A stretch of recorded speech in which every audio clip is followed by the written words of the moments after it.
OP பார்க்குற doctors எல்லாமே ரெகுலராக ஒரு சில கேள்விகளை பேஷண்ட் சைடு வந்து ஃபேஸ் பண்ணுறோம். அது என்னென்னா, ஃபஸ்ட்டு கேள்வி, எனக்கு இப்போ உடம்புல நல்லா தானே இருக்குது, நான் இன்னும் மாத்திரை சாப்பிட்ணுமா?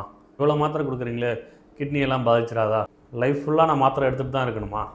மாத்திரையை நிப்பாட்டிட்டு நான் இயற்கை வைத்தியத்துக்கு போய்க்கிறேன். இந்த கேள்வி எல்லாத்துக்கான பதிலையும் நம்ம வீடியோவில் பார்ப்போம். Hi, doctor Aravindan, Aravind hospital Thuraiyur. வாங்க வீடியோக்குள்ளே போகலாம். சளி, இருமல், காய்ச்சல் இந்த மாதிரி வியாதிக்கெலாம் நம்ம மாத்திரை எடுத்துக்க போகிறோம். அது நோயை எடுத்து போராடி குணப்படுத்திட போகுது. அதுக்கப்புறம் மாத்திரை நமக்கு தேவைப்படாது. ஆனால் பிபி, சுகர், ஒரு சில இருதய நோய், அது இல்லாமல் கிட்னி சம்மந்தப்பட்ட வியாதிகள், இது எல்லாமே அப்படின்னா நம்ம உடம்புல நிரந்தரமாக பாதிப்பு ஏற்படுத்துது. இதுக்கு நம்ம மாத்திரை மூலமாக தான் அதை சமநிலையில் வச்சுக்க முடியுமே தவிர அதை குணப்படுத்த முடியாது முழுசாக. இதில் ஒரு சில வியாதிகளுக்கான மாத்திரை நிப்பாட்டுறதுனால விளைவுகள் ரொம்ப பெருசாக இருக்கும். உயிரிழப்பு கூட நேர்ற அளவுக்கு இருக்கும். அதெல்லாம் என்னென்னங்கிறத பற்றி பார்க்கலாம். இதில் பிளட் ப்ரெஷருக்கான மாத்திரை நீங்கள் விடுறதுனால என்னென்ன ஆகுனா, உடனடியாக பார்த்தீங்கன்னா தலை சுத்தலோ அல்லது வாமிட்டோ அல்லது 2 தோள்பட்டையோ வலி ஏற்படுறதோ ஏற்படலாம். நீண்ட காலமாக இதை வித்துட்டிங்கன்னா மூளைக்கு போகிற இரத்த குழாயில் அழுத்தம் அதிகமாகி இரத்த குழாய் வெடித்து பக்கவாதம் ஏற்படலாம். ஹார்ட் அட்டாக்கும் வரலாம். இதனால் உயிரிழப்பு கூட நேரிடலாம். அடுத்து சுகருக்கான டேப்லெட் நீங்கள் விடுறதுனால சுகர் அதிகமாகிட்டு மயக்கம் ஏற்படலாம்.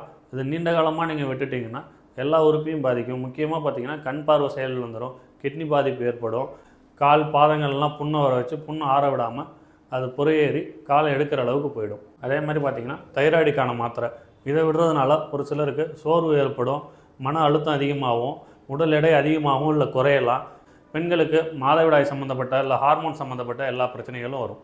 அதுக்கப்புறம் பார்த்திங்கன்னா இருதயத்துக்கான மாத்திரை இதை நிப்பாட்டுறதுனால இருதயம் செயலிழந்து போகும், மூச்சு திணற ஆரம்பிக்கும், நுரையீரலில் நீர் கோத்துக்கிட்டு உயிருக்கே ஆபத்தாக போய் முடியும்.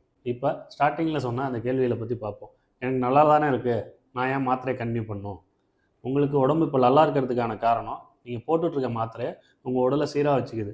அதை நிப்பாட்டினீங்கன்னா அடுத்த சில நாளில் திருப்பி ப்ரெஷருக்காகவோ இல்லை சுகருக்காகவோ எது எடுத்துக்கிறீங்களோ அந்த நோயோட வீரியம் அதிகமாகி நான் ஏற்கனவே சொன்ன விளைவு எல்லாமே ஏற்பட்டுரும். அடுத்த கேள்வி, நான் போடுற மாத்திரை என் கிட்னியை பாதிச்சிடாதா இல்லை என் லிவரை பாதிச்சிடாதா? கண்டிப்பாக பாதிக்காது. ஏற்கனவே நான் சொன்ன வியாதிகளுக்கான மாத்திரைகள்லாம் போடாமல் இருக்கிறது உங்கள் உடலை சுத்தமாக பாதித்து நீங்கள் சொன்ன கிட்னிலேருந்து எல்லா உறுப்பையும் இன்டைரக்டாக பாதிக்க ஆரம்பிச்சிடும். இருந்தாலும் நீங்களாகவே மாத்திரையை ஆல்ட்ரு பண்ணிக்காமல் இல்லை நீங்களாகவே மாத்திரை எடுத்துக்காமல் ஒரு டாக்டரோட ஆலோசனைப்படி மாத்திரை எடுத்துக்கிட்டால் நல்லது. அடுத்த கேள்வி, லைஃப் லாங் இந்த மாத்திரையெல்லாம் நான் எடுத்துக்கணுமா? கண்டிப்பாக எடுத்துக்கிட்டு தான் ஆகணும். ஆனால் உங்களோட வாழ்க்கை முறைகளை மாற்றிக்கிட்டிங்கன்னா மாத்திரையோட அளவுகளை குறைக்கலாம். அடுத்த கேள்வி என்னென்னா, அந்த மாத்திரையெல்லாம் நிப்பாட்டிட்டு இயற்கை முறை வைத்தியத்துக்கு போய்க்கலாமா? கண்டிப்பாக போகலாம். பட் மாத்திரையை காரணத்தை கொண்டு நிப்பாட்டாங்க.